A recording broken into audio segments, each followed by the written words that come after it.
Hello friends, good morning, જય શ્રી કૃષ્ણ. તમારા બધાનું સ્વાગત છે અમારા નવા વ્લોગમાં. તો અત્યારે વાગી ગયા છે 8:30 અને હું આજે વહેલી ઉઠી ગઈ છું કારણ કે આજે દશામાં ને પધરાવવા માટે જવાનું છે. હજી તો કાલે જવાનું છે પણ આજે ઉજવણું ને છે એટલે મમ્મીના ઘરે પણ જવાનું છે એટલે વહેલી ઉઠી ગઈ છું. અને મારી સાસુ માટે ખીચડી ને શાક ને વહેલા બનાવી લો એટલે એને પણ વાંધો ના આવે, એ આવી ના શકે એટલે બનાવી લીધા. ને હવે પછી નીકળીએ, થોડી વાર રહીને પછી મળીએ. જો હું આવી ગઈ છું મમ્મીના ઘરે અને પછી 12 વાગે અમે જાશું હોટલે કારણ કે માતાજીની વ્રત ઉજવવાનું છે આજે. તો અમારા ભાભી ને ફઈ ને લોકો અહીં બેઠા છે. આમ જો, જય શ્રી કૃષ્ણ. જય શ્રી કૃષ્ણ. મોઢા ઉપર પેક લગાડીને બેઠા છે. હજી હવે તૈયાર થવાની વાર છે ને. હાલો જલ્દી તૈયાર થાવ, તૈયાર થાવ જલ્દી.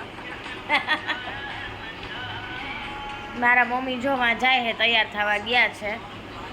બરોબર, હાલો હું તમને માતાજીને દર્શન કરાવી દઉં. જો માતાજીના દર્શન કરી લ્યો બધાય. જય દશામાં.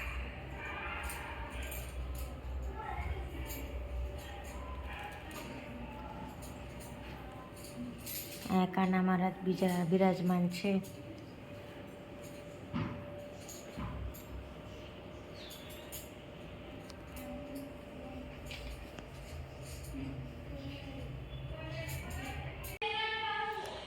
મારા મમ્મી છે ને 10 દી થયા છે ને દશામાનું વ્રત કરતા હતા. તો આજે છે ને છેલ્લો દિવસ છે અને આજે અમે છે ને હોટલમાં જાય છે ને જમણવાર રાખ્યો મોટો.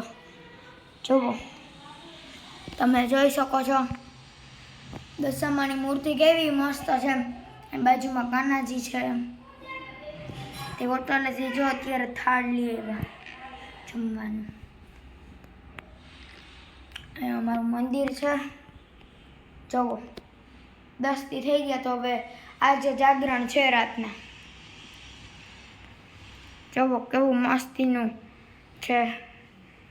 હવે દશામાના 10 દી પૂરા થયા.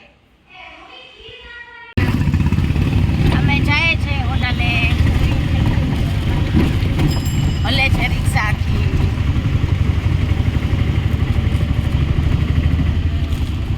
જય શ્રી કૃષ્ણ બધાને.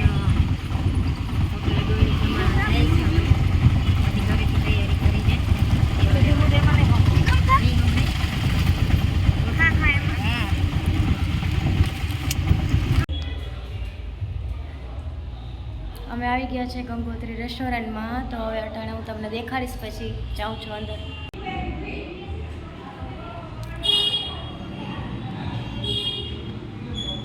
કમલાબાગ પાસે છે ગંગોત્રી રેસ્ટોરન્ટ. ગુજરાતી થાળી ને બધું મળે છે, તમે જોઈ શકો છો. પછી અંદર જઈશ ત્યારે તમને બધું દેખાડીશ.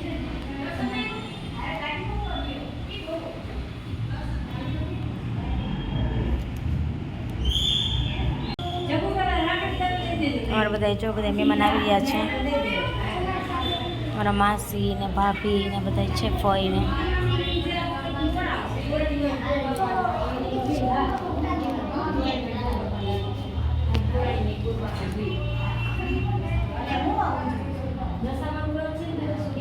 આવો આવો માસી, કેમ છો? આવો આવો. જો બધા આવી ગયા છે.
કરી દેજે તારી મમ્મી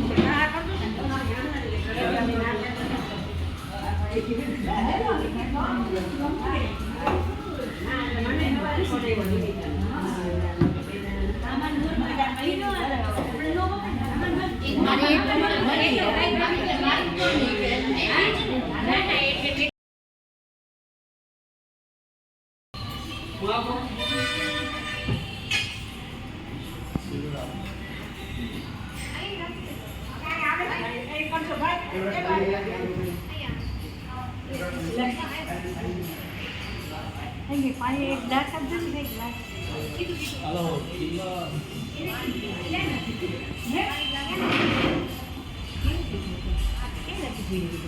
નાથી કોઈ નહીં તો નાથી કોઈ ક્યાં કરી દીધું હું તમને બેઠી ને મેં દેખે વસંતાબેન મેં ના નહીં આ દેખ માતરી આ બધું એ મારે